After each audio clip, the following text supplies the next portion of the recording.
Welcome to Cheat Sheet Tales, where secrets slip, lies unravel, and the truth always has a twist. Real stories, raw confessions, shocking betrayals. Drop a comment if you've ever caught a red flag too late. Now, let's get into today's tale. 1. Morning. My partner found the secret account I'd made just to talk to someone else. He sat there in silence, his hands shaking as he read my words. "You've made a fool out of me," he said quietly, his voice empty. He walked out and left me alone, in the silence that followed. But he promised he wouldn't be gone for long. I'm 36, female. My partner, Nolan, 38, male, and I were together for 9 years. We live just outside Milwaukee in West Dallas. He's one of those small-town good man types. Not very emotional, not very exciting, but he showed up every day. Paid bills on time, cleaned the gutters when I reminded him, kissed me on the forehead before bed. The kind of man you think will always be there, until you give him a reason not to be. This is hard to write. I'm not the victim here. I was the one who broke it. And I didn't do it out of hatred or revenge. I did it because I was bored. And that's what makes it worse. It wasn't worth it. It started during the winter. Nolan had been doing long shifts at the printing plant, 12-hour days. He'd get home around midnight, completely drained. We'd talk less, sleep more. The house was quiet. I had too much time on my hands. I joined an online forum for music lovers. I used to be into music big time in college, especially 90s alt and old garage band stuff. Nolan wasn't into any of that. I thought it'd be harmless, just chatting with strangers online about guitar solos and underground EPs. That's when Trey showed up. He commented under one of my posts about the Afghan wigs. His comment was clever and cocky, I replied. He replied back. Then we started messaging. Then we started talking every night. He was 41, said he lived in Reno, Nevada. Used to be in a band, now worked some IT job. He said all the right things, complimented me, asked questions, said he liked how different I was from other women he knew. I had a partner. I told him that right away. But he still flirted, and I didn't stop him. About a month in, I made a fake email and secret Reddit account so I could keep talking to Trey without Nolan seeing notifications or asking questions. I told myself I was protecting Nolan, but I was just protecting myself. At first, Trey and I talked about music, movies, stupid jokes. Then it got deeper. I told him about Nolan, about how I missed feeling wanted, how I felt invisible at home. I painted Nolan as cold and distant, when really he was just tired. I made myself the hero of my own story. I made Trey feel like he was saving me from some dull gray life.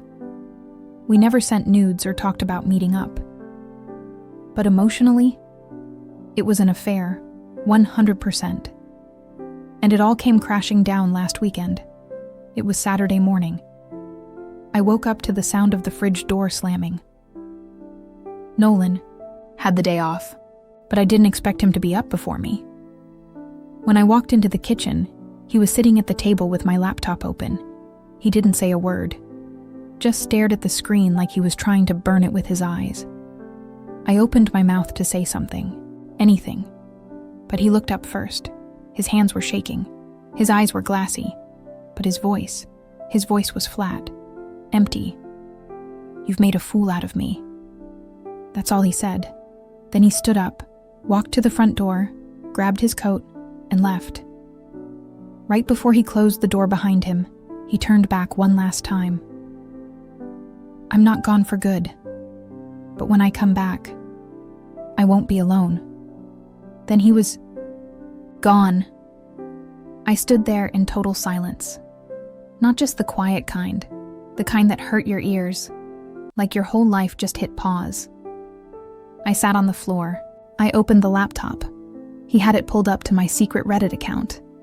Messages to Trey, hundreds of them, all my complaining. my flirting, my secrets, the dumb jokes I told Trey that I never told Nolan. I felt sick. I still don't know how Nolan found the account. Maybe I left it open by mistake. Maybe I wasn't as careful as I thought. Maybe he got suspicious. He hasn't called, hasn't texted. I've called 3 times. Straight to voicemail. No messages. Nothing. And that sentence he left me with, I won't be alone. It's eating me alive. Who is he bringing back? A lawyer? His mom? Another woman? All I know is I messed up bad. And now I'm sitting here alone in this house waiting. For whatever version of Nolan is going to walk back through that door. That night, I didn't sleep. I kept replaying everything in my head. Every message I ever sent to Trey. Every little joke I thought was harmless. Every time I chose to lie with silence instead of just telling Nolan the truth. I didn't eat. I didn't shower. I just sat in the living room, listening to every car that passed, thinking it might be him. It wasn't. Not that night. Not the next day either. I texted Nolan one more time. Please come home. I know I don't deserve you, but please talk to me. No reply. Then something strange happened. Monday morning, I heard a knock at the door. Not loud, just 2 soft knocks. I opened it, expecting Nolan. But it wasn't him. It was his younger sister, Maris.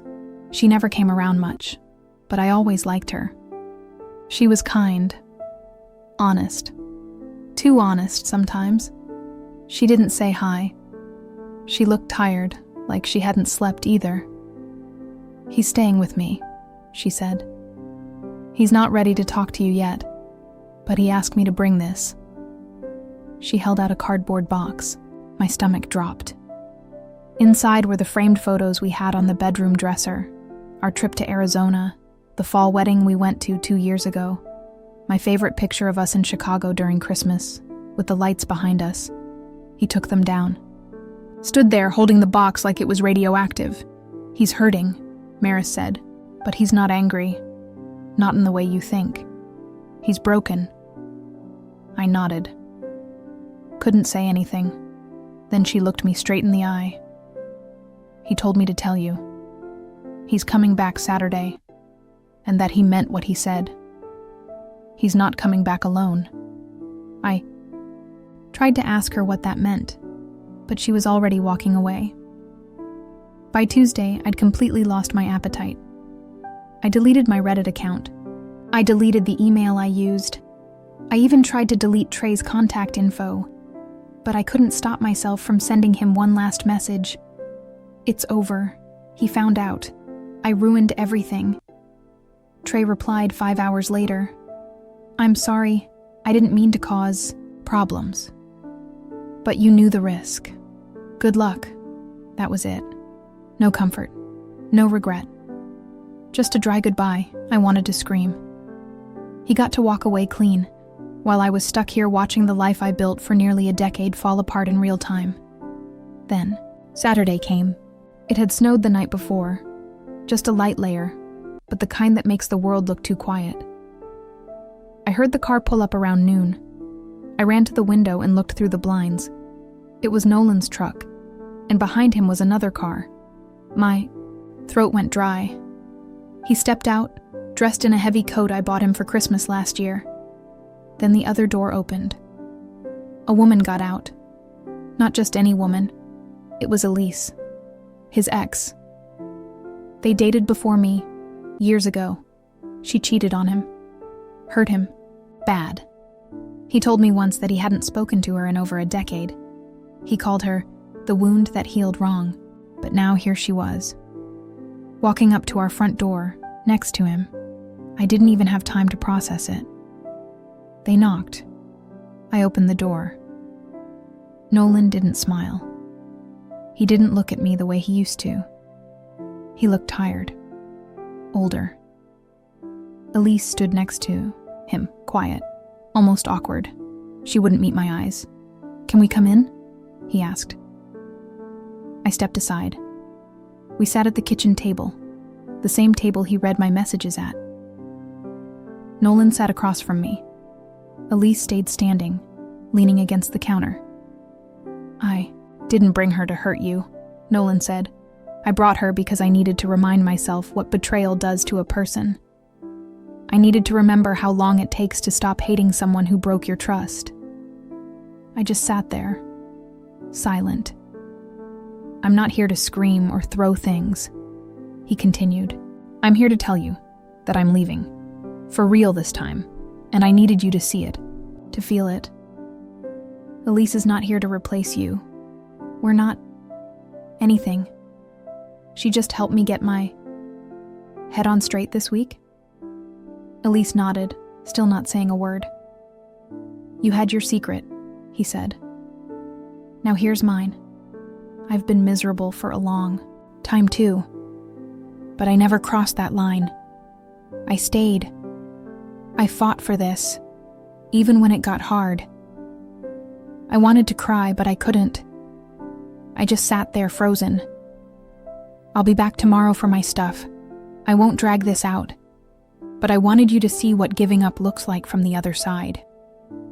Then he stood up. Elise followed him out the door. They didn't look back. I'm still in the house. Still sitting here. Still waiting for something that's not coming back. He said he'd be back to get the rest of his things. But the truth is, the only thing that mattered is already gone. The next day, Nolan came back. Just like he said he would. This time, he didn't knock. He used his key. That hit me harder than anything. He still had the key, but now he wasn't asking permission to come in. This wasn't his home anymore. He was just here to take back what was his. He didn't say much. Just walked in with a couple boxes, went straight to the bedroom, and started packing his dresser drawers. He left the things I bought him. Sweaters, books, even a watch I gave him last Christmas. It was like he didn't want anything that reminded him of me. I sat on the edge of the bed while he folded shirts into boxes, hoping he'd say something. He didn't. Not for a long time. Then finally, "I'm going to move in with my brother for a while.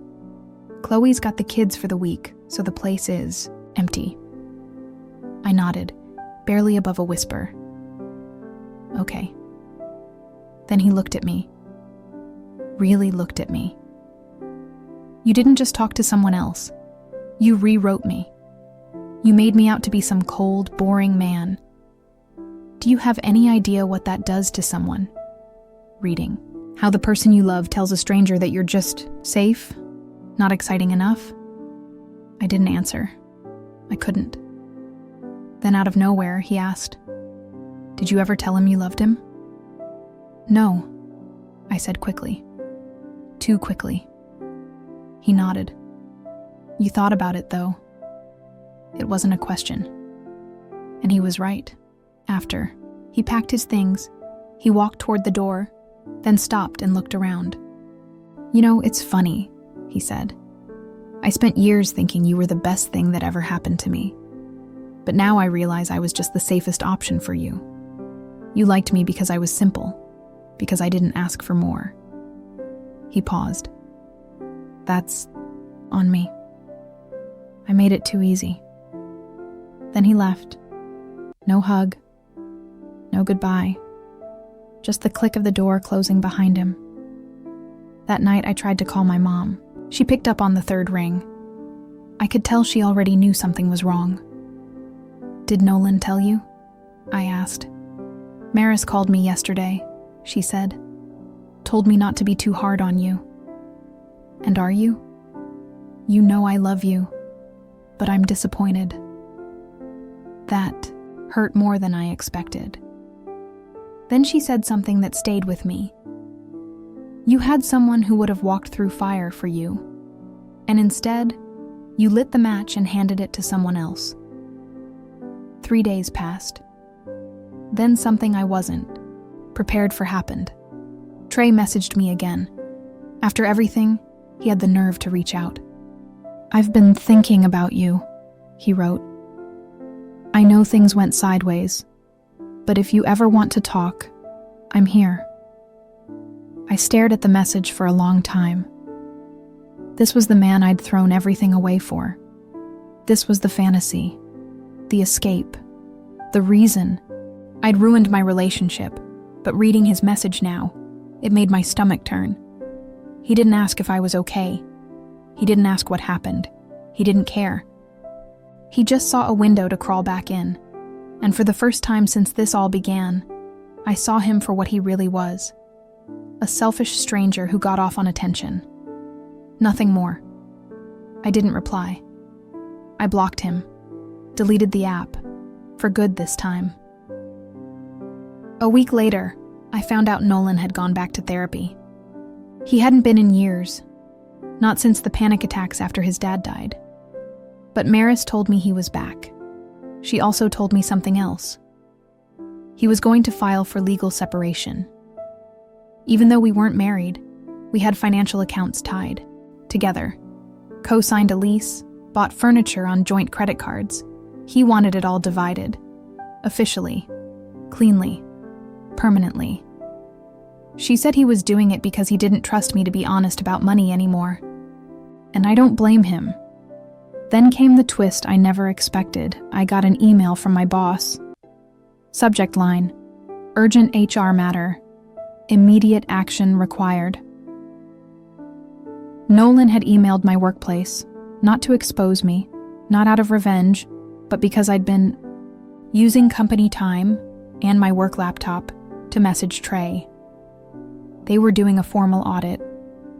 The emails I sent on breaks, the messages sent during meetings, all of it. I wasn't just losing Nolan. I was now at risk of losing my job. The HR investigation took 3 weeks. They pulled my computer logs, internal chats, even a few timestamps where I sent Trey messages while I was supposed to be leading a client call. They didn't fire me outright, but I was demoted. My pay was cut. They put a written warning in my file and told me the next step would be termination if anything else happened. I didn't tell anyone, not even my mom. I told her I was restructuring at work. She didn't push, but Nolan must have heard about it. Maris knew someone at my office, small town, small circles. A few days later, I got a Venmo request from Nolan for half the rent on a couch we bought 3 years ago. No note, just the price, split down to the dollar. That was his way of saying we were done being us. Now we were just names on receipts. The loneliness came in waves. Some days, I'd sleep until noon. Other days, I'd stare at my phone, tempted to message Trey again. Not because I missed him, but because I wanted something familiar to hold on to, even if it was toxic. But I never reached out, because that would have made me even worse. Instead, I sat in the wreckage I built, alone, like I should be. Then came the worst consequence of all. Nolan's niece, Lila, had a dance recital at her school. She's 10. I'd been at everyone since she was 5. I used to help her pick out ribbons, even curled her hair once when her mom was running late. This year, I wasn't invited. I didn't even hear about it until the day after. Maris posted a photo of Nolan sitting in the front row, smiling, flowers in his lap. No one sent me a text. Not even Lila. That's when it hit me. This wasn't just the end of a relationship. It was the end of a family. The end of being known. Weeks turned into months. The apartment got quieter. The couch sank lower on one side, where I always sat. Mail. Still came in with both our names on it. Credit card bills, grocery store coupons, reminders of a shared life that no longer existed. I thought maybe, just maybe, Nolan would reach out again. Not to reconcile. I wasn't that delusional, but maybe to talk, to ask how I was, to give some kind of human closure. But he never did. Instead, one Saturday in May, I got a letter in the mail. No return address. Inside was a single photo. It was a picture of us at the county fair 4 years ago. We were holding fried Oreos. His arm was around me. We both looked sunburned and tired, but we were laughing. On the back, in his handwriting, were 6 words. I remember. You forgot. We're done. I keep that photo in a drawer now, not to dwell on it, not to hope for anything, but to remember what I destroyed, what I threw away. For nothing. I don't date anymore. I don't flirt. I don't trust myself to. My therapist says I have to rebuild who I am without someone else's attention holding me up. That it's going to take years to undo the damage, not just to Nolan, but to myself. She's right. But I'll always carry this with me. I didn't just lose a man. I lost the version of myself that someone once believed in.